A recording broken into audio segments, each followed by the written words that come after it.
And I'm reading this acknowledgement, but I wish it said more. We acknowledge and respect the indigenous peoples within whose traditional lands you're meeting today.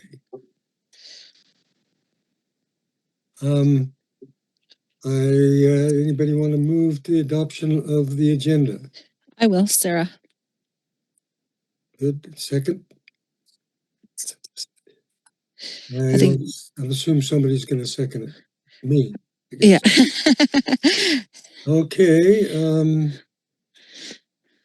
See to the minutes. I think did you get a chance to read the minutes from the last? I did. You did. Did you read them? Yes. Yeah. They seemed fine. They're short. Okay. And yeah, I read them a number of times now. And the May meeting agenda and all the information for that too. Mm-hmm. Okay. Number 5.1 for information, Area D Community Planning Staff Report. Dana, you're on. That's me. Thanks, Bill. We last spoke about this topic in April, so I'm coming back to you with some exciting news that we're ready to launch, and I have a little PowerPoint here to share some information and get your advice on a couple things.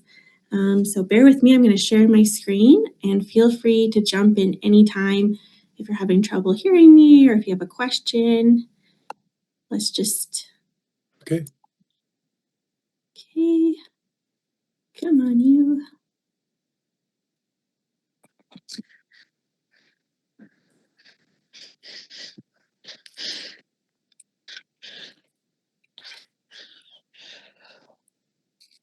Does that bring up a PowerPoint for everyone? It did. I'm going to just expand my screen a little bit.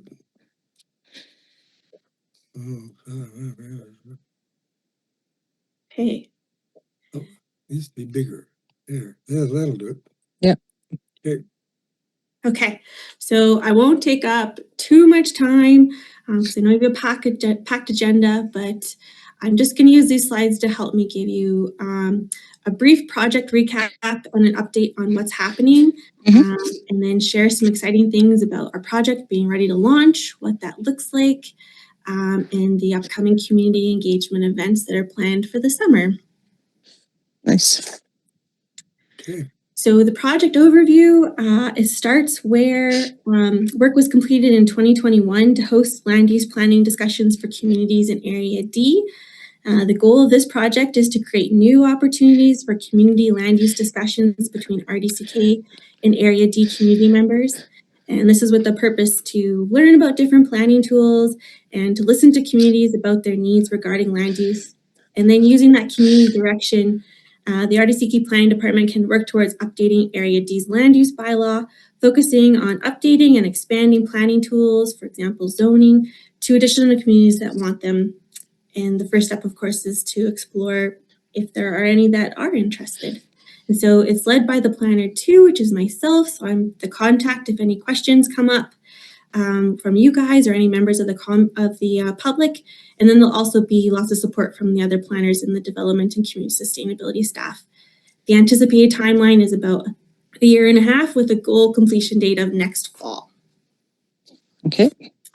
So again, this is a slide from the last meeting, so I won't reread it to you, but it's just to say that we're really trying to combine good data along with community knowledge and feedback in order to identify options and recommendations for planning regulations that align with community needs, conditions, and trends. And so with the project approach, it's essential that this project is a community-driven process. So to facilitate this, we've split the project into 3 phases. Each phase will have its own community engagement with summarized reporting back. The end of each phase will have a decision point directing whether or not to continue on to the next phase. And so right now we're at phase 1, listening and learning. And so just some further information on phase 1. The purpose here is to check back in with Area D residents and build off work completed in 2021. Time has passed and community priorities and concerns may have shifted. We don't want to make any assumptions. The first phase will refresh planning knowledge, get communities engaged, understand community needs, scope the project, and determine communities that have a desire for planning regulations. And so activities in phase one, our project startup, technical review. Where we're at now is planning the community engagement events that we'll get into more detail.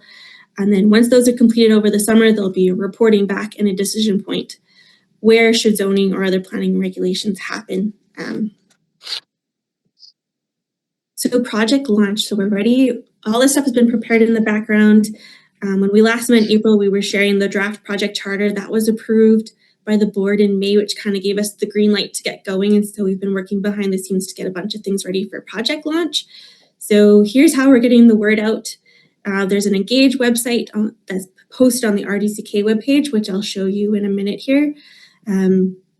There's also a media release that will go out, social media posts on the RDCK's Facebook and Twitter channels, an ad in the Valley Voice, a little blurb in the RDCK newsletter that has email subscribers. Mail out will go out to all property owners, so that's about 1,200, I think was the count. As well as an email to identified community groups, which thanks again, Bill and everyone for your help identifying any gaps that, in our list of community groups, as well as paper posters that we can put up on community boards. And so you can definitely let me know if there's any communication channels that your neighbors or your community uses that we're missing. Because the success of the project depends on getting the word out and making sure people can attend and provide their feedback.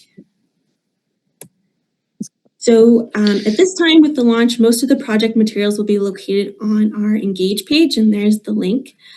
It'll include information on what the project is, how to get involved, just information in general on what planning tools are available and how they work, some interesting statistics and things for community context on topics like housing and agriculture, and just where we've experienced growth in Area D, as well as a community survey, which is really an update of the 2021 survey, so we can kind of see if there's any changes. And so I'll exit this and show you that. But again, looking for your comments on is it easy to read? Is it easy to navigate? Is it missing anything that you think is important? So I should be able to just click this link and bring everyone over there. So let's see.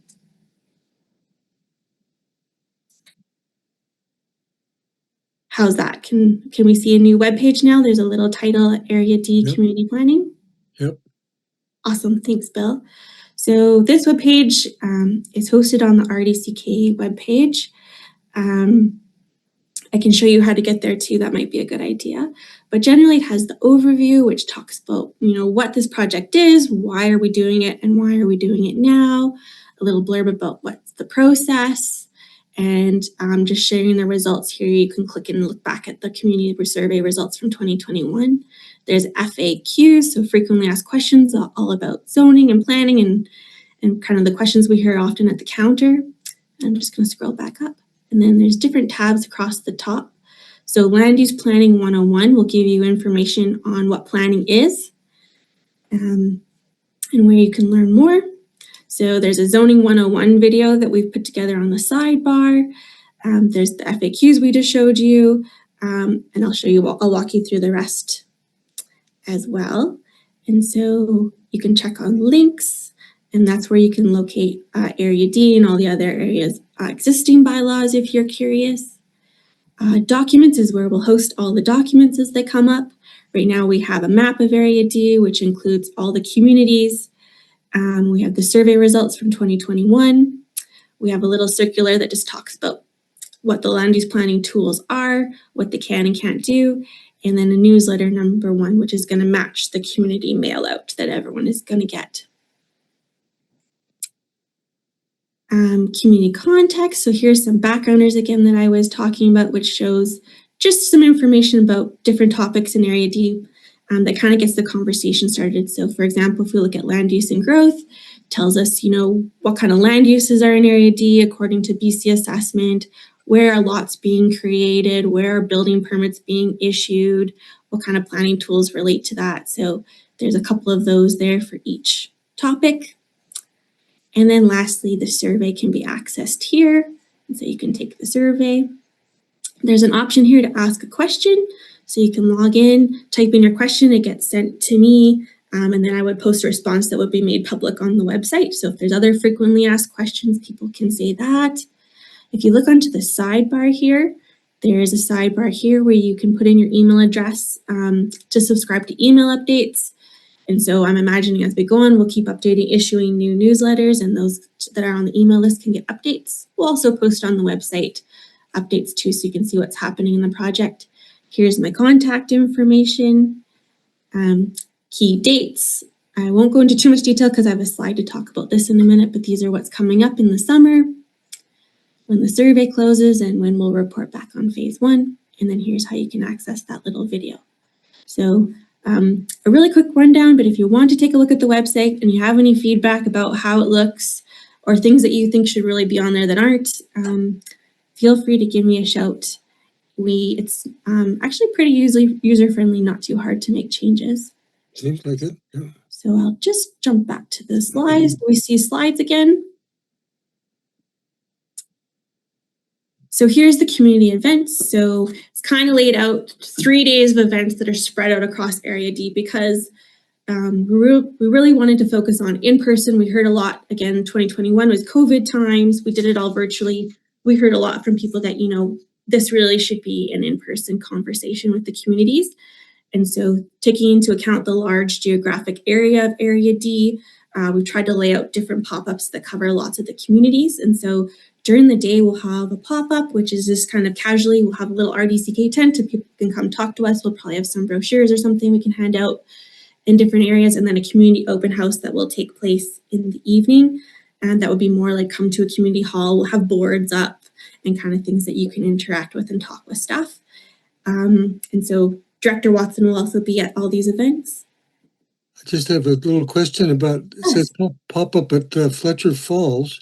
Mm-hmm. Is that going to confuse people because it says it's going to be at the end of Twin Bays Road? It's not going to be at the falls, right? Yeah, okay, that's actually a really good question. Fletcher Falls, I put that because it's kind of the closest community, but yeah, you're right. It could be confusing. That's the park. I didn't want to do a pop-up there because the locals call it Fletcher Creek. Accessible. Just See it again? The locals call it Fletcher Creek, that they live in Fletcher Creek. Yeah. Perfect, thank you. Yeah. I can make that change. Because Fletcher Falls is actually a place. Okay, Fletcher Creek. I'll make sure that our maps and everything say Fletcher Creek, not Fletcher Falls. Okay, yeah, so for South Area D, Fletcher Creek, Woodbury Village, and then open house at the Ainsworth Hall. And then the next event will be North Area D, so Lardo Regional Park, as well as Argenta Community Hall. That's the time that they have their community lunch. So they've been gracious enough to let us kind of piggyback onto their community lunch. And then in Meadow Creek in the evening at the Lardo Valley Community Center. And then in August 6th, the communities around rural Caslow, so pop up at Schroeder Creek, Mirror Lake, and then a community open house in Caslow at St. Andrews Hall. And then again, if anyone, you don't have to, if you live in Area D and you can't make it, you don't have to only attend the Area D. You're welcome to come to one that fits you. And if people aren't able to make any events, then we also have the community survey, which would be available online and in paper copies. And so thinking about these events, I just wanted to put it back to the APHC as we're planning, the materials and kind of what these events would look like. As maybe a member of the public that's attended an event, if you have any feedback, events that you've joined in the past, there's something that's worked well or that hasn't worked that should be a lesson learned, or if there's something that you think would make these events, positive and interesting and useful, or if there's, when you're looking at a bunch of information, is there a way that you like, to see it displayed? Do you like boards? Do you like a presentation? Just kind of your thoughts. If you have them now, feel free to shoot them at me and I can write some notes, or if you want to think about it and email me later, that's fine too.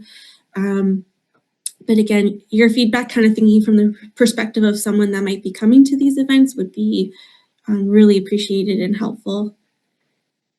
And again, just reiterating for the APHC, your role, you're the local knowledge experts, the community conduits, and the project advisors. So you're invited and encouraged to help spread the word and to join any of the events that you want to come to.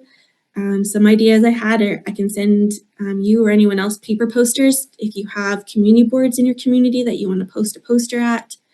If you want to share with any community groups that you're involved in, please feel free, attend groups, pass along my contact information, anything like that. And then the next APHC meeting would probably be after these events, tentative for September, where we could come back, digest what we heard, and then come up with some recommendations for the board on what, if any, next steps should be. And so thanks. Again, that's my contact info. You don't need to wait for an APHC meeting to get in touch. If you have questions or concerns, call me, email me. And if you have neighbors that also might have questions or concerns, again, feel free to just pass on my information. Happy to chat. And that's all I have for you guys. See if I can stop sharing.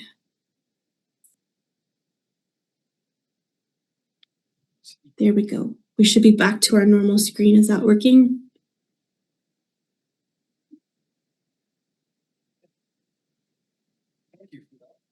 All right. Pretty comprehensive project. Yeah, it's exciting to actually bring it out into the public and get started talking about it. I'm really interested to see what happens. Yeah, feel free. I sent you I sent you these slides. I also sent you a draft of the mail out that's going to everybody. So if you're looking at that mail out, or you look at the website, or you just have ideas about what events should look like this summer, just feel free to, again, I can take some notes now, or you can just email me your thoughts or give me a call later too. That's all I have for you guys. Thank you. Do you have any comment, Sarah?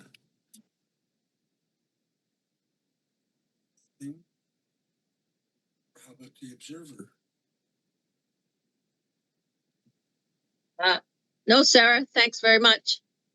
Okay. Okay, thanks. Okay.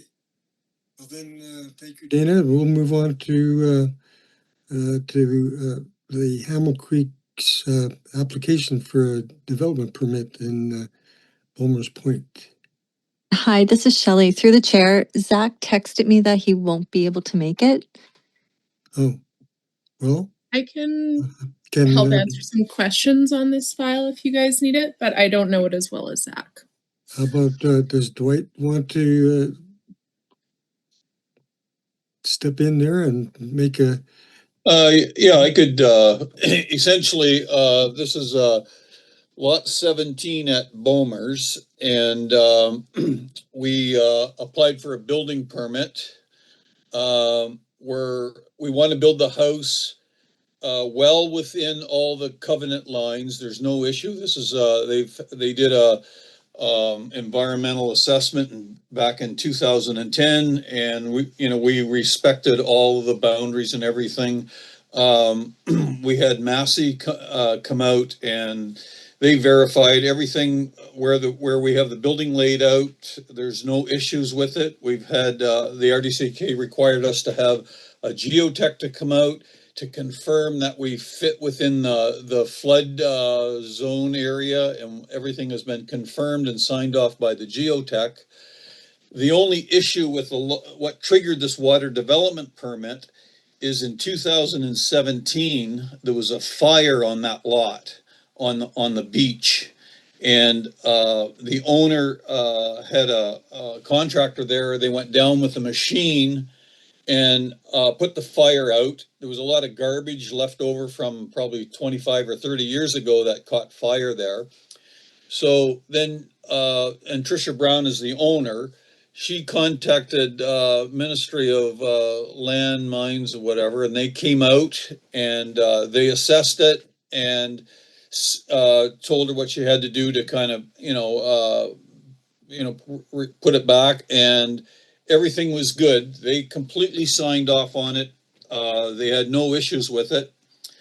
But the RDCK does not recognize the provincial government when they sign off on something, because it's in a riparian zone.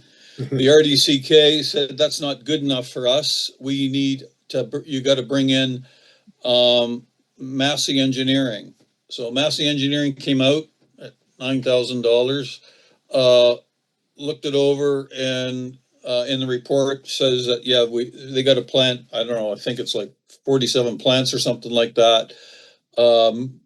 Drag a bunch of logs up onto the beach, and then they're all good. So essentially, it's holding up our building permit, although it has nothing to do with the location of the building or any of our buildings, but it's this area that has got to be, restored, or the plant, and the owner has no issue with it. She'll do all the plantings that Massey has outlined. Essentially, that's it. We applied for the building permit in November, and we're eager to get going on it. It's about 8 months now, and we requested, asked the RDCK if they would just allow this water development permit to be processed to happen, but at the same time, could they issue us a building permit? Because again, it impacts, and in the report that Massey says where we're located falls within all of the covenants. And there was this environmental assessment was done many years ago, and every lot has got covenants and setbacks. And we're not even close to those lines. Like I think Bomers Creek, we're allowed to be 10 meters. We're 25 meters from Bomers Creek.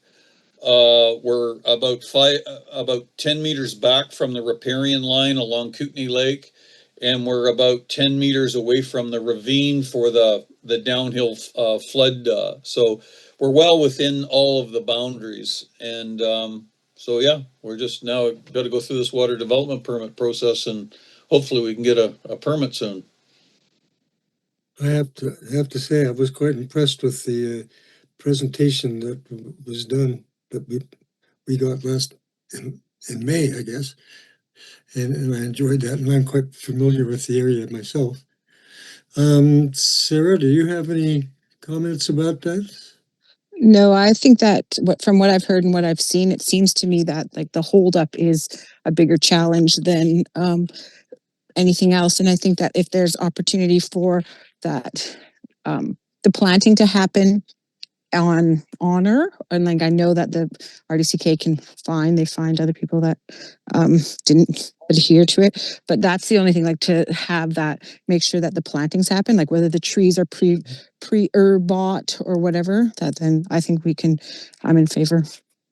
Well, typically what happens there is a bond is posted for the value of those plantings, and Right. the owner's happy to put up that bond, and Okay. you don't really necessarily want to plant until the optimum planting season, which is usually Exactly. in the fall. Yeah. So they're happy. You put up, say, if it says it's $5,000 to plant the plants, RDCK gets a $5,000 bond, and then they hold that bond anyway until it's free to grow. So I think they come out a year, and you got to have a 50% survival rate or something like that. So that shouldn't be an issue. Like it should, it shouldn't wait for the plantings, because it would never happen. No, exactly. I guess I'm a little backwards. I should have asked for Sarah to move this, and then we move, and I could second it. Okay, I've moved it. And and I second it, and we've had the discussion. So Yeah, let's vote. We vote yes. I'm in favor. Yes. Go for it. All right, well, thank you. And so what's the next step? Is that it goes back to the RDCK, and then what do they do now? Ask them. Yeah, ask them, I but can I'd say, provide some context if you guys want. Yeah, sure.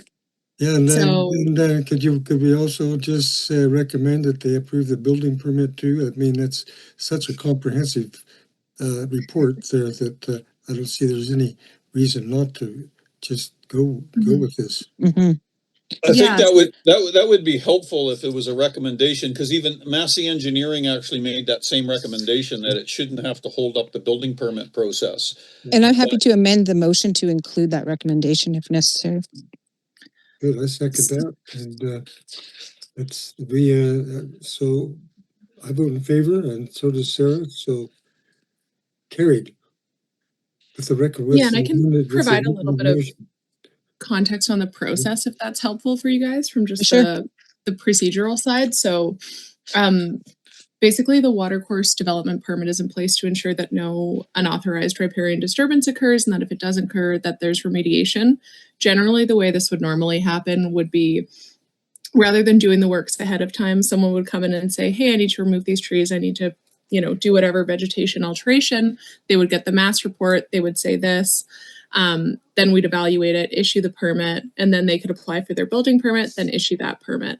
Generally, the order of operations is that the riparian assessment needs to be done first, because it needs to actually evaluate the siting of the building location and any other works prior to that happening. So that's why it's always DP first, then BP, so development permit, then building permit.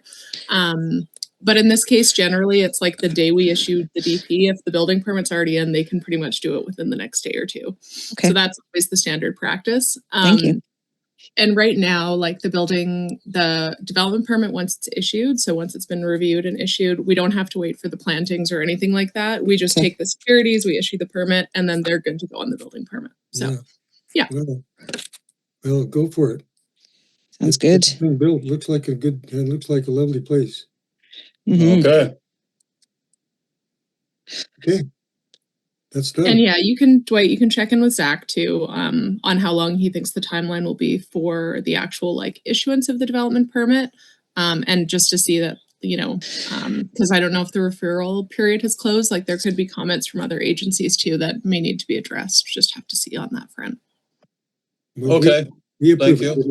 We approve it and and recommend the building permit be issued as well. Okay. Okay, thank you. Perfect. Thank you. All right. So we're going to move on to the application for development permit for the Murphy Creek area. Shall we, I guess I should ask to have this moved so we can discuss it. I'll make the motion. And I second. So do you have any problems with what you've seen there, Sarah? No, I don't. Is there anyone from the development on the call? I guess I am. Oh, I guess that's you, isn't it? Camille Baker. Baker, yeah. Looks like a lovely place you have there. Oh, thank you. Yeah. Mm-hmm. We're happy with it. Is there any, is this the appropriate, I know I'm stepping in on Bill's toes right now, but is this where we ask for comments from them, or because we've already motioned it? Yeah, we're just discussing it and then we'll vote on it. If there's anything you want to say first while we're discussing? No, I'm good. How about Ms. Baker?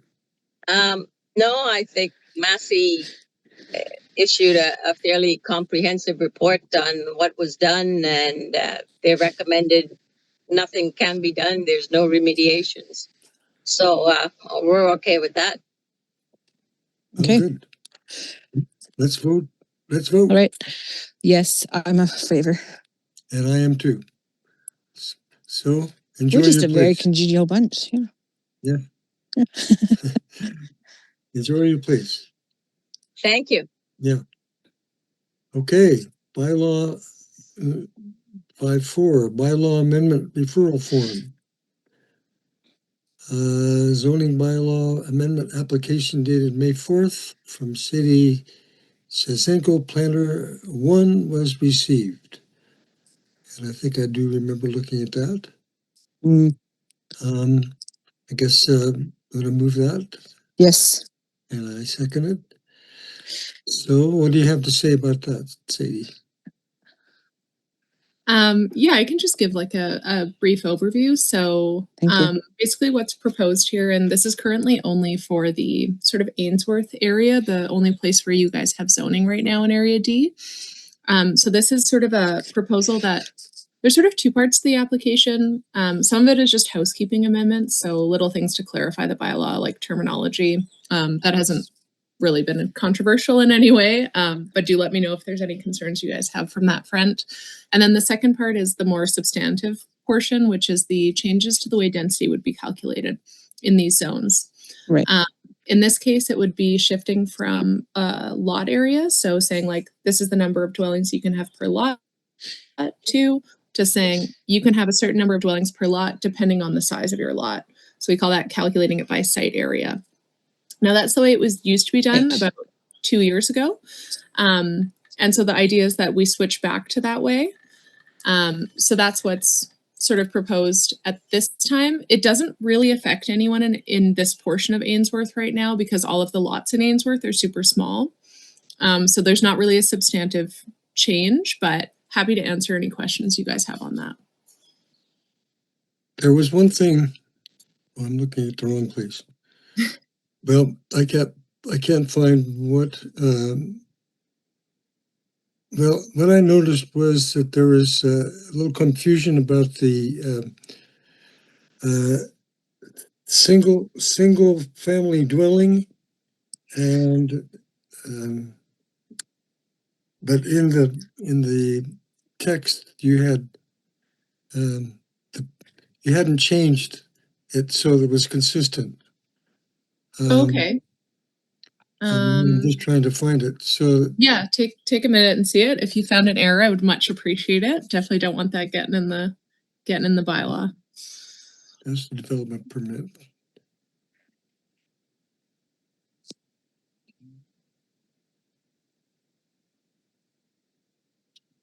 And the agendas. I love it. I was so proud of myself that I had found this.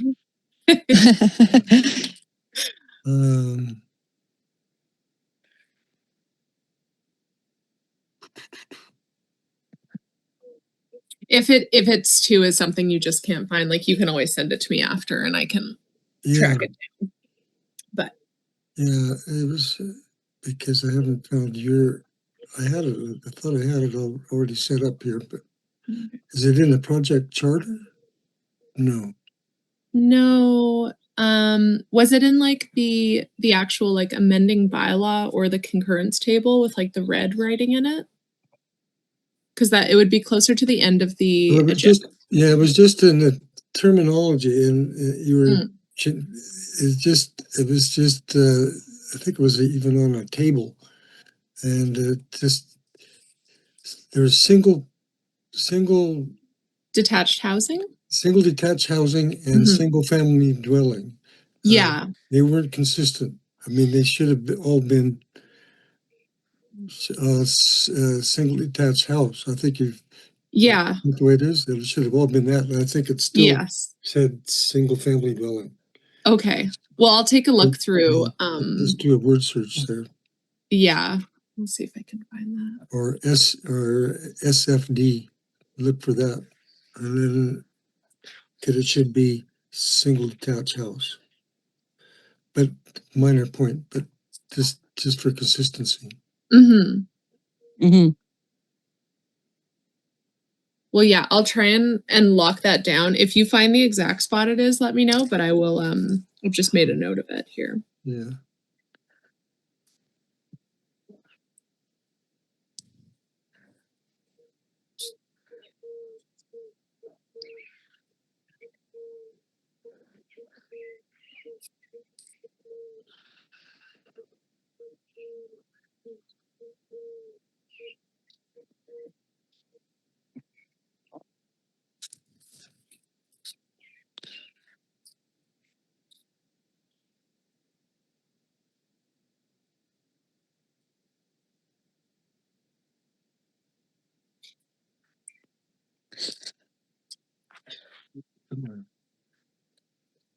Well, I'm in favor of the bylaw. Yeah. Thank you. Yes, me too. Yeah. I know where it is. It's just way down at the bottom here. Install words.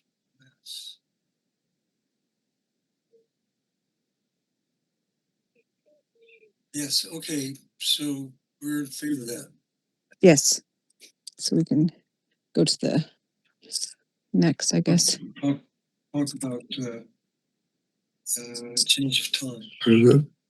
I think the change of time is gonna probably stay on the agenda till the new members are added. Yes, through the chair. Sarah, I just wanted you to know that I heard you. Yeah, and thank you. yeah. And and so our next meeting will have 3 new members and then it'd be a good time so I will put it on the next agenda. Thank you. Item. You're welcome. Yeah. And if it stays the same, then hopefully it's good. And but it's nice to have new people and have their say in what works for them. Yeah, of course. Well, then, before we close the meeting, I'll just ask if there's any other comments. Is the observer still here? The observer. Does the observer have any comment? And does Ken Hayes have any comment? No, thanks. It was a very interesting meeting. Thank you for letting me attend. I was the designer of Trish Brown's house. Oh, wow. Beautiful. Nicely done. Yeah. Thank you. Okay. Well, then I'm going to call for a motion to adjourn. Oh, I don't know, Bill. I think we could stay on here for a while longer. No, I motion to adjourn. Get back to your garden. Yeah. I was not peeing, I was watering. So I was like, realized, I'm like, oh my gosh, I just left I didn't unmute myself. I didn't mute myself. That was the hose. Did I hear a dove out there behind? Yeah, we have mourning doves. The neighbors have them. Oh, okay. Mm-hmm. Okay, well, it's 7:38. Perfect. Nicely done. Thank you very much. Appreciate Appreciate it. Take Bye. care. Take care. Thank you. Goodbye. Thanks. Thank you. Bye-bye. Bye-bye. Bye.